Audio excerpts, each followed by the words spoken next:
Thank you, Mr. President. Mr. President, it is with a heavy heart and the sincerest respect, admiration, and sympathy for the Coates family that I am honored to join with you as our president, Councilman Kenyatta Johnson as a former member of the Pennsylvania House, and Republican members Brian O'Neill, Al Taubenberger, and David O., to introduce this resolution celebrating the life of Ms. Karen S. Coates, Esquire. For many here in City Hall, Mr. President, the name Karen S. Coates doesn't ring a bell, but Karen S. Coates matters to Herb Wetzel, to Hal, to you, to the school district of Philadelphia, because we here in this city of Philadelphia, working very closely, this city council, along with our Republican colleagues in the Pennsylvania House, would not have been able to get significant legislation that we needed passed to place Philadelphia on sound economic footing had it not been for Ms. Karen Coates, Esquire.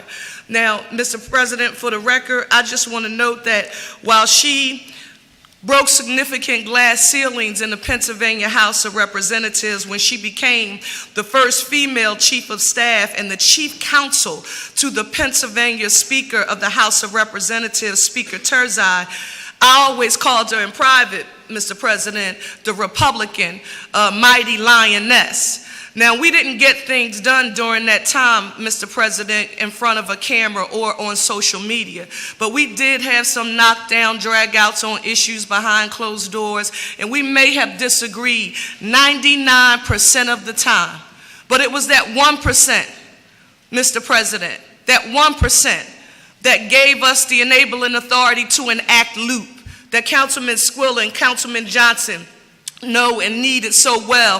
If we don't get the support of our colleagues in Harrisburg, Philadelphia doesn't have the authority to enact that program.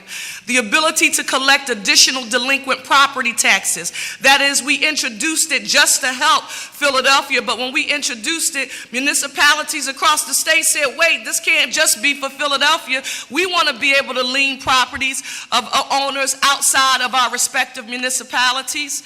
In addition to that, we codified the ability to make payment arrangements, and we will all remember that much needed cigarette tax. That was not a sexy tax and/or a sexy vote, but we couldn't get it done as Democrats alone unless we worked in a bipartisan manner with our Republican colleagues.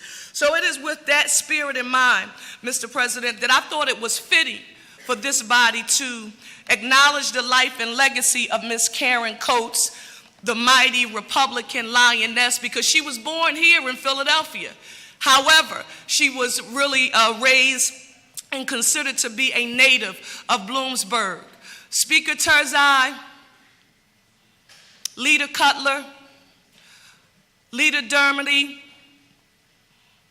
Whip Harris, all staff on both sides of the aisle in the Pennsylvania House of Representatives, know that this legislative body sends you our deepest sympathy.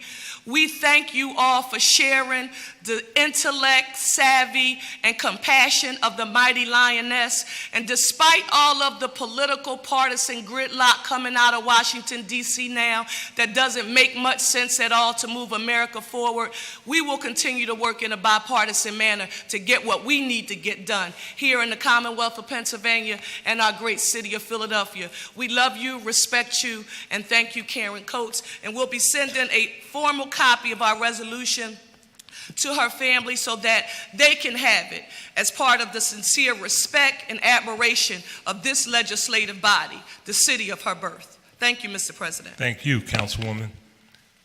That will be on today's final passes calendar. Chair